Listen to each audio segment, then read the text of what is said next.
ለመሆኑ ስለዚህች አይነ ስውር ሴት ሰምታችሁ ታውቁ ይሆን? የተለያዩ የዓለም ሀገራት መሪዎችን ጨምሮ እስከ ማንኛውም ግለሰብ ድረስ ከጫፍ እስከ ጫፍ ስታወዛግብና ስታነጋግር የኖረችው አይነ ስውር ሴት ማናት? ውድ ቤተሰቦች የዛሬውን ታሪክ ሰምታችሁ ለማመን ትቸገራላችሁ። ነገር ግን በትክክልም ሆኗል። ወደ ታሪኬ ከማለፌ በፊት ለቻናላችን አዲስ የሆናችሁ ሰብስክራይብ ማድረግ እንዲሁም ሁላችሁም ቪዲዮውን ላይክ አድርጉ ያልኩኝ አሁን ወደ ዛሬው አስገራሚና አጃይብ የሚያሰኝ ታሪክ አለፍኩኝ።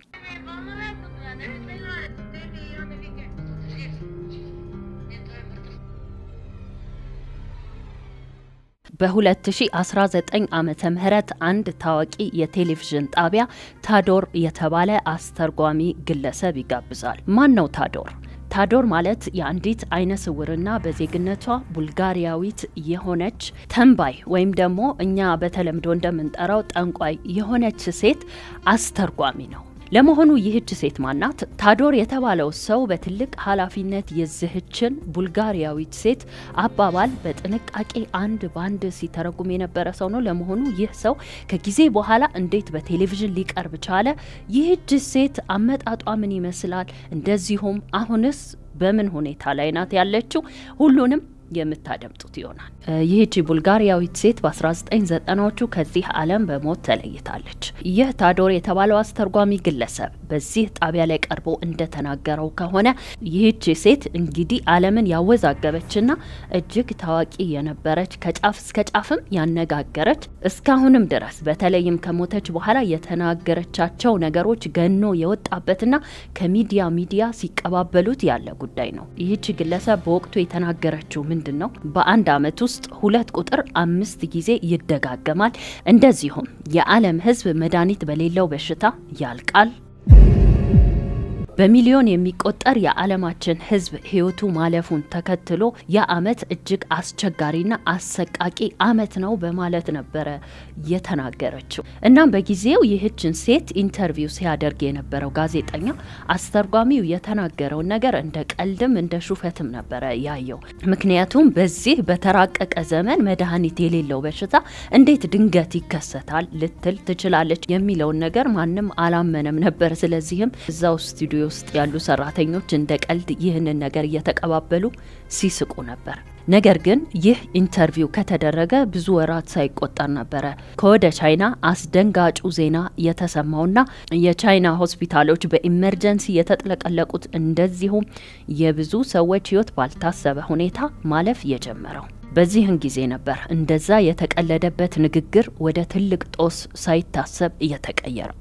ለመሆኑ ይህቺ ተንባይ ሴት ማናት? በነገራችን ላይ ገና ጀመርነው እንጂ አልጨረስነውም። ከዚህ በኋላ ይህቺ ሴት የተነበየችውን ወይም ስለወደፊቱ የተናገረችውን ንግግር ሰምታችሁ እጅግ ትደመማላችሁ፣ አጀብ ትሰኛላችሁ። እዚህ ላይ እንድታውቁልኝ የምፈልገው ነገር ማናችንም ብንሆን በተለይ በእኛ ሀገር ውስጥ ሃይማኖት የሚከበርበት ማንኛውም ሰው ቢሆን ከእምነት ጋር ጥብቅ ቁርኝት ያለን ህዝቦች ነን።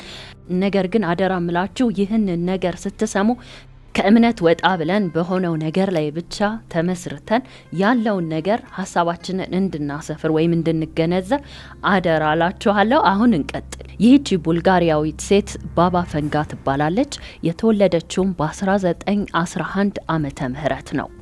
አስተዳደጓን በቡልጋሪያ የዝቅተኛ ኑሮ ደረጃ ቤተሰቦች ከሚባሉት ውስጥ ናት። አንድ ትንሽዬ የእርሻ መሬት ነው ያላቸው፣ በዛ ነው የሚተዳደሩት።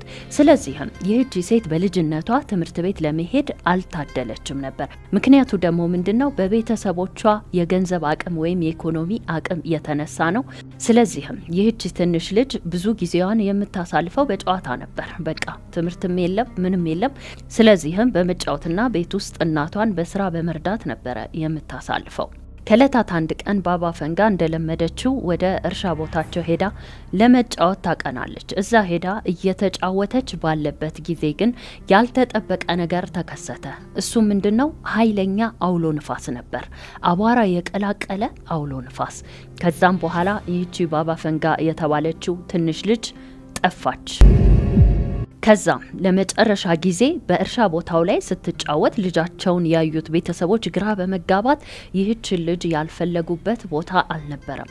በዛፎች መሃል ላይ እንደዚሁም በአትክልቱ ስፍራ እየተዟዟሩ የቻሉትን ያክል ፈለጉ። ነገር ግን ባባ ፈንጋ አልተገኘችም ነበር። ከዛም በኋላ ቤተሰቦቿ ያሰቡት ነገር ምንድነው? ይህች ልጅ ባውሎ ንፋሱ የተነሳ ወደ ሩቅ ቦታ ሄዳለች፣ እዛም ለአደጋ ተጋልጣለች፣ መልሰንም አናገኛትም የሚል ሐሳብ ነበር ባይምሯቸው የተከሰተው። በዚህ ሁሉ ውዝግብና ድንጋጤ ውስጥ ያሉት የባባ ፈንጋ ቤተሰቦች ልጃቸውን ከመፈለግ አልተመለሱም ነበር። ከተወሰኑ ቀናቶች ፍለጋ በኋላ ግን ልጃቸውን አገኟት። ነገር ግን ያገኟት እጅግ አስደንጋጭ በሆነ ሁኔታ ነበር። የልጃቸው የባባ ፈንጋ አይን ተከድኗል ወይም ደግሞ ተጨፍኗል። እንደነገረቻቸው ከሆነ አውሎ ንፋሱ በኃይል ወደ ላይ እንዳነሳትና ከዛም ወደ መሬት በኃይል እንደወረወራት እናም እንደተገመተው ከሆነ በርካታ አቧራ አይኗ ውስጥ ገብቶ ሊሆን ይችላል የሚል ነው። ቤተሰቦቿ ካለባቸው የገንዘብ ችግር የተነሳ ልጃቸውን ወደ ተሻለ ሕክምና አድርሰው አይኗን ማዳን ወይም ብርሃኗን መመለስ አልቻሉም። ስለዚህም ይህች ትንሽ ልጅ እድሜ ልኳን በዚህ ሁኔታ ለመኖር ተገደደች። የባባ ፈንጋ ቤተሰቦችም ልጃቸው አካል ላይ የተከሰተውን አነስተኛ የሚባል ቁስል ካዳኑ በኋላ ይህች ልጅ የነገረቻቸውን ነገር ማመን ተሳናቸው። ምንድነው ያለቻቸው? ባባ ፈንጋ እንደተናገረችው ከሆነ ይህ ከባድና አቧራ የቀላቀለ አውሎ ንፋስ አንስቷት ወደ ላይ ባወጣት ጊዜ ከዚህ በፊት አይታቸው ከማታቃቸው ለየት ካሉ ፍጡራን ጋር ወይም ፍጥሮች ጋር እንደተገናኘችና ከዚህ በኋላ ስለወደፊቱ መናገር እንደምትችል እንደዚሁም ደግሞ በጇ የዳሰሰችው ወይም የነካችው ሁሉ ከበሽታው እንደሚፈወስ ከዚህ በኋላ ነበር ባባ ፈንጋ ብዙም ጊዜ ሳታጠፋ ወደፊት ስለሚሆነው ነገር ለቤተሰቦቿ መናገር የጀመረችው።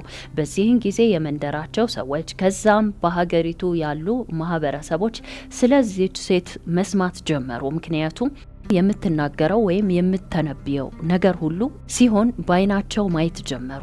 ስለዚህም ይህች ሴት ታዋቂ ሆነች። ወደዚህች ሴት የማይመጣ የሰው አይነት አልነበረም። ከዛስ ምን ተፈጠረ? እንደዚሁም ይህች ሴት ስለ ዓለማችን ስለ ዓለም መሪዎች ሁኔታ ምን ተነበየች? እስከ መጨረሻው አብራችሁኝ ከቆያችሁ የምትሰሙት ይሆናል። ብዙ የማህበረሰባችን ክፍሎችም ይህች ሴት ማንም ጋር የሌለ ነገር ግን እሷ ጋር ብቻ ያለ ትልቅ ኃይል አለ ብለው ማመን ጀመሩ። ይህን ያሉበት ምክንያትም ይህች ሴት ስለ ፖለቲካ ከፖለቲካ ውጪ ያሉትን ዓለም ላይ የሚከሰቱትን ነገሮች ሁሉ ቀደም ብላ የሚሆነውን ሁሉ ትናገር ነበር። ከዛም ያ ነገር ሲሆን በተግባር ያዩታል። በዚህም የተነሳ ነው ይህች ሴት የምትለው ነገር ሁሉ እውነት ነው እያሉ ማዳመጥ የጀመሩት።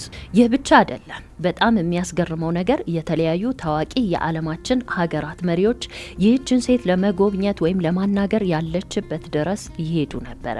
ከዛም ሲቀጥል ብዙ ተመራማሪዎች ወይም ሳይንቲስቶች የዚህችን ሴት ጭንቅላት ለመመርመር ወይም ከሷ ጋር ኢንቨስቲጌት ለማድረግ ያለችበት ቦታ ድረስ መጉረፋቸውን አላቆሙም ነበር። ይህች ሴት ህይወቷ እስካለፈበት እስከ 1996 ዓመተ ምህረት ድረስ የዚህች ሴት ጉዳይ ሚስጥር ሆኖ ቆየ። ከዛም በኋላ ግን ብዙ ማህበረሰቦች የዚህችን ሴት ጉዳይ ረሱት። ምክንያቱም በህይወት የለችም፣ እንደበፊቱ የተለያየ ሚዲያ ላይ አትቀርብም ወይም እሷን ለመጎብኘት ታዋቂ ሰዎችም መሄዳቸውን ስላቆሙ በዓለማችን ላይ አንድ ነገር ሲከሰት ከጫፍ እስከ ጫፍ ትኩረት ሆኖ ወሬ ሆኖ ይከርምና ከዛም በኋላ ያ ነገር ሲያልፍ ችላይ ማለት ወይም የመርሳት ጉዳይ አለ። ከዛም በኋላ የዚህች ሴት ጉዳይ እንዴት እንደ አዲስ ሊወራ ቻለ ወይም ደግሞ ብዙ ሰዎች ታሪኳን ለማወቅ ሰርች ያረጉ ማንበብ በተለያየ ሚዲያዎች ላይ የሰጠችውን ቃለ መጠይቅ እያደኑ መመልከት ተጀመረ እንደ አዲስ። አሁን የዚህችን ሴት ጉዳይ እንደ አዲስ ህዝቡ ከጫፍ እስከ ጫፍ እንዲነጋገሩበትና እንዲያስታውሳት ያደረገው ጉዳይ በዝግጅቴ መግቢያ ላይ የነገርኳችሁ ታዶር የተባለው አስተርጓሚ ግለሰብ ነው። ይህ ግለሰብ የባባ ፈንጋ አስተርጓሚ ነበር ወይም ደግሞ ባባ ፈንጋ የምትናገረውን 100% ኃላፊነት ወስዶ ለሌላው የዓለም ህዝብ የሚያሰማ ሰው ነበረ። ምክንያቱ ደግሞ ይህች ሴት ከቡልጋሪያ ቋንቋ በስተቀር ሌላ የምትናገረው ይሁን የምታውቀው ቋንቋ ስላልነበረ ነው። እናም ታዶር የተባለው ግለሰብ የዚህች ሴት ህይወት ካለፈ ከአመታት በኋላ በቴሌቪዥን እንዳዲስ እየቀረበ ይህች ሴት ተናግራ ወይም ተንብያ የነበረውን የወደፊቱን የዓለማችንን ጠቅላላ ሁኔታ እንዳዲስ ላልሰሙት ማሳወቅ እንደዚሁም ለሰሙት ማስታወስ የጀመረው ቅድም ጠቀስ አርጌ እንዳለፍኩት ከመሞቷ በፊት ከተናገረቻቸው ዋና ከሚባሉት ትንበያዎች አንዱ በ2020 የተከሰተው ጉዳይ ነው። በ2020 መድኃኒት የሌለው በሽታ ይከሰታል ብቻ አይደለም ይህች ሴት ያለችው በአንድ አመት ውስጥ 2 ቁጥር 5 ጊዜ ይደጋገማል የሚል ንግግርም ተደምጧል። የሚገርመው ነገር ይህች ሴት የተናገረቻቸው ነገሮች ቆም ብላችሁ ማስተዋልና መገጣጠም ያስፈልገዋል። ብዙ የሚዲያ ጋዜጠኞች እንደተናገሩት ከሆነ ይህች ሴት ምናልባትም 22 ሁለተኛው ወር 2020 የሚለውን ቀን ለመጠቆም አስባ ይሆናል የሚል ነገር በተደጋጋሚ ሲናገሩ ተስተውሏል። የዚህችን ሴት ንግግር ሶልቭ ለማድረግ አስባችሁታል?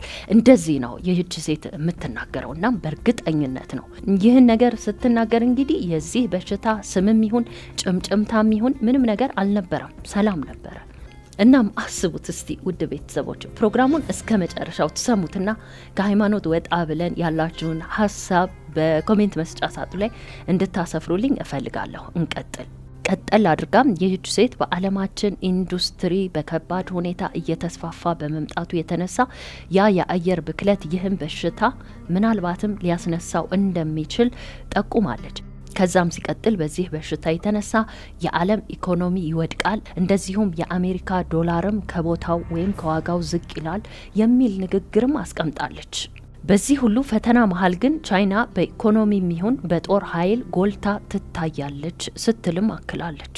ሲቀጥል በእስያ በተደጋጋሚ የሚከሰተውን የጎርፍ አደጋ እንደዚሁም በመካከለኛው ምስራቅ የሚከሰቱትን ጦርነቶች ባባ ፈንጋ ከመሆናቸው በፊት ተናግራለች። ይህች ሴት ከተናገረቻቸው አስገራሚ ነገሮች አንዱ በ1989 የተነበየችው ነው።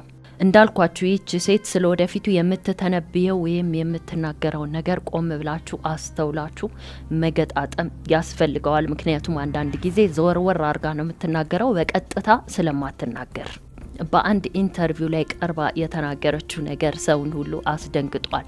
ምንድነው ያለችው? በድንገት ያስፈራል አለች። እና ማስቡት ጋዜጠኛውና በዙሪያው ያሉ ሰዎች እንዴት ሊደነግጡ እንደሚችሉ። ከዛም ቀጠል አድርጋ 2 ግዙፍ መንታ የአሜሪካን ወንድማማቾች በ2 ገዳይ በራሪዎች ይጠፋሉ ነበር ያለችው። ሴትየዋ ለማለት የፈለገችው ገብቷችኋል አይደል? ምናልባት ያልገባችሁ ካላችሁ አሁን እነግራችኋለሁ ምን ለማለት እንደፈለገች። ይህንን ትንበያ የተነበየችው በ1989 ዓመተ ምህረት ነው። ነገር ግን ይህ ነገር በ2001 ዓመተ ምህረት በአሜሪካ ተከስቷል። እሱም ታሪክ የማይረሳ ሁላችንም የምናውቀው በሴፕቴምበር 11 በአሜሪካን ሀገር የተከሰተው ትልቅ አደጋ ነው። በ2 ግዙፍ ህንጻዎች ላይ በ2 አውሮፕላኖች አማካኝነት የደረሰ የሽብር ጥቃት ነው። ያንን ሁላችንም እናስታውሰዋለን። ይህች ሴት ለማለት የፈለገችው ይህንን የሴፕቴምበር 11ን አደጋ ነበር። አስባችሁታል? ከ11 ከ12 አመታት በፊት ነው ይህን ነገር ባባ ፈንጋ የተባለችው ሴት በአንድ ኢንተርቪው ላይ ቀርባ የተናገረችው። ይህ ንግግሯን ብዙ የማህበረሰባችንን ክፍሎች ውዝግብና ግጭት ውስጥ የከተተ ነበር። ወደ ሌላው አስገራሚ ትንበያዋ ወይም ንግግሯ ስናመራ ደግሞ ባባ ፈንጋ ባራክ ኦባማ ወደ ስልጣን ሳይመጣም በፊት ወይም ደግሞ ይህ ነገር ሳይታሰብ በፊት የተነበየችው ነው። ምንድን ነበር ያለችው? አንድ ጥቁር ሰው ወደ ነጮች ቤት ይገባል ወይም ዋይት ሃውስ ይገባል የሚል ትንበያ ነበር የተናገረችው። እውነትም ይህች ሴት በ1980ዎቹ ከተናገረች በኋላ በ2009 ዓመተ ምህረት ባራክ ኦባማ ወደ ዋይት ሃውስ ገባ፣ አሜሪካንም አስተዳደረ። ይህች ሴት ከተናገረቻቸው ነገሮች እስካሁን ድረስ 85% እንደሆነ ወይም እንደተፈጸመ ነው የተነገረው። ነገር ግን የተናገረቻቸውና ያልሆኑም ወይም ያልተፈጸሙም አሉ። ሌላው በዛን ጊዜ ባባ ፈንጋ የተናገረችው ንግግር ምንድነው? አንድ የአሜሪካ መሪ ምንነቱን ባልታወቀ በሽታ ልሳኑ ተዘግቶ ከዛም ሲቀጥል ሁለት እጢዎች በጭንቅላቱ ላይ ይወጡና ይሞታል የሚል ንግግር ነበረ የተናገረችው። ብዙ የማህበረሰባችን ክፍሎች ይህንን ንግግሯን አሁን ላይ እያዳመጡ እንደተረጎሙት ወይም እንደመሰላቸው ከሆነ በአሁኑ ጊዜ አሜሪካንን እየመራ ወይም እያስተዳደረ ያለው ዶናልድ ትራምፕ ምናልባትም ካለበት የጤና ችግር የተነሳ ይህ ነገር እሱ ላይ ሊከሰት ይችል ይሆን የሚል ግምታቸውን አስፍረዋል። የዚህች ሴት ንግግር ሁሉም ኔጌቲቭ አይደለም። አንዳንድ ጊዜ ፖዚቲቭ የሆኑ ትንበያዎችንም ተናግራለች። ከ2025 እስከ 2028 በዓለም ላይ ድርቅ ወይም ረሃብ ይጠፋል የሚል ንግግር ወይም ትንበያም ተናግራለች። ይህም እንዲሆን እንግዲህ የሁላችንም ምኞት ነው። ይህች ሴት ስለወደፊቱ የተነበየችውን ወይም የተናገረችውን ሁሉ እንበልካለን በአንድ ፕሮግራም ፈጽሞ ሊያልቅ የሚችል አይደለም። ተዳፍነው የቀሩ ሚስጥር ሆነው የቀሩና የተከሰቱ ብዙ የዚህች ሴት ንግግሮች በተለያዩ ሚዲያዎች ተዘዋውረዋል። አንዳንድ የማህበረሰባችን ክፍሎች እንደገመቱት ከሆነ ይህች ሴት ምናልባት ከፖለቲካ ሰዎች ጋር ግንኙነት ይኖራት ይሆን የሚል መላምት ወይም ሀሳብ ሰንዝረዋል። እንደምናቀው በርካታ ተጽዕኖ ፈጣሪ ናቸው የተባሉ የፖለቲካ ሰዎች ከዚህም ነገር በላይ ሊያደርጉ ይችላል። ነገር ግን በእርግጠኝነት ይህ ነው ብለን እንዳንል የሚያደርጉ ነገሮች ይህች ሴት እንደነገርኳችሁ ከብዙ አመታት በፊት ወደፊት ስለሚፈጠረው ነገር ተንብያለች። ያም በእውነት ተከስቶ አይተነዋል። እጅግ በጣም የሚደንቅና የሚያስገርም ነገር አለው። በሌላ በኩል ይህችን ሴት ሄደው ያናገሩ የጎበኙ በተለያየ ምክንያት ከዚህች ሴት ጋር የተገናኙ ሰዎች ምስክርነታቸውን እንደሰጡት ከሆነ በወቅቱ ይህችን ሴት ለማናገር ወይም ለመጎብኘት እሷ የምትገኝበት አካባቢ ተገኝቶ ነበር። አንድ በእድሜ በጣም ወጣት የሆነ ልጅ ወደዚህች ሴት ይቀርባል። ይህ ወጣት ልጅ በክራንች ነው የሚሄደው። በውትድርና ትምህርት ቤት ውስጥ ገብቶ ሲማር የነበረ ሲሆን ነገር ግን ምንነቱን ባልታወቀ ሁኔታ አደጋ ይደርስበትና ፓራላይዝድ ይሆናል ወይም ሽባ ይሆናል። ከዛም ወደዚህች ሴት ጋር ሲቀርብ የወሰደው መድኃኒት ሁሉ ምንም ውጤት ስላላስገኘለት ነው ወደዚህች ባባ ፈንጋ ወደ ተባለችው ሴት ሕክምና ፈልጎ ወይም ደግሞ እንድታድነው የመጣው። ልጄ ምንም ነገር አትፍራ፣ አሁን እያከመህ ያለው ዶክተር ሁሉንም ችግርህን ይፈታልሃል፣ ያድንሃል። ከዛም በኋላ በአጭር ጊዜ ውስጥ ይህንን ክራንች ጥለክ በግርክ እንደምትሄድ ቃል ገባልሃለሁ የሚል የተስፋ ንግግር ነበር በዚህ ልጅ ጭንቅላት ውስጥ ይሞላችሁ። እንደዚህ የሆንክበትንም ጊዜ ረስተህ ነበር እያልክ ማውራት ትጀምራለህ ነበር ያለችው። በሚገርም ሁኔታ ይህ ግለሰብ እንደተናገረው ከሆነ ይህ ወጣት ልጅ ከሷ ጋር ሲወጣ በሙሉ ኃይሉ በእጁ ይዞት የገባውን ከዘራ ወይም ክራንች ለቆ በሚገርም ኃይል ተራምዶ ልክ እንደ ጤነኛ ሰው ከዚህች ሴት ቤት እንደወጣ ነው የተናገረው። የሚያስደንቀው ነገር ይህች ሴት የሰጠችው መድኃኒትም ይሁን ምንም አይነት ነገር አልነበረም። የተስፋ ቃላትን ብቻ ነበር የመገበችው። እናም ይህ ሰው እንደተናገረው ይህ ልጅ ድኖ የወጣው በንግግሯ እንጂ ምንም ያደረገችው ነገር የለም ነው። እናም አብዛኞች በተለያየ ችግር የተጠቁ ሰዎች ወደዚህች ሴት ጋር ለመፈወስ ብለው በሚሄዱ ጊዜ በተስፋ ቃላት በተስፋ ንግግር ሞልታ ተሸኛቸዋለች፣ ይድናሉ። ይገርማቸዋል ውድ ቤተሰቦች፣ ይህ በሁላችንም ላይ ያለ ነገር ነው ብዬ ነው ማስበው። አንድ ሰው ባይምሮ ዝግጁ ካልሆነ ወይም ደግሞ ተስፋ ከሌለው ነገ እድናለሁ የሚል ትንሽ እንኳን የብርሃን ጭላንጭል የማይታየው ከሆነ ያ ሰው የሚያድነውን መድኃኒት ቢወስድ ምንም ቢታከም እንኳን ሁሌም በሽተኛ እንደሆነ ነው የሚቀረው። ይህ ትልቅ ትምህርትም የሚያስተምረን ነው። ይህን ይመስላል ውድ ቤተሰቦች የዚህች ሴት ታሪክ ከጅምሩ አንስቶ ህዝቡን እያወዛገበ ቆይቶ ከዛም በኋላ ይህች ሴት ስትሞት ተዳፍኖ የቀረው ጉዳይ ሁሉ አሁን ላይ እንደ አዲስ መወራት ጀምሯል። የዚህች ሴት ታሪክ እናንተስ በዚህች አስገራሚ ሴት ጉዳይ ላይ ምን ሐሳብ አስተያየት አላችሁ? እንደነገርኳችሁ ከእምነት ወጣ ባለ መልኩ ስለ ታሪኩ ምን ተሰማችሁ? ሐሳብ አስተያየታችሁን እንደተለመደው በኮሜንት መስጫ ሳጥኑ ላይ እንድታሰፍሩልኝ እንዲሁም ቪዲዮ ላይክ ማድረግ አዲሶችም ሰብስክራይብ በማድረግ የቻናላችን ቤተሰብ ሁኑ ያልኩኝ በሚቀጥለው በአዲስ ታሪክ እስካገኛችሁ ባይ ባይ።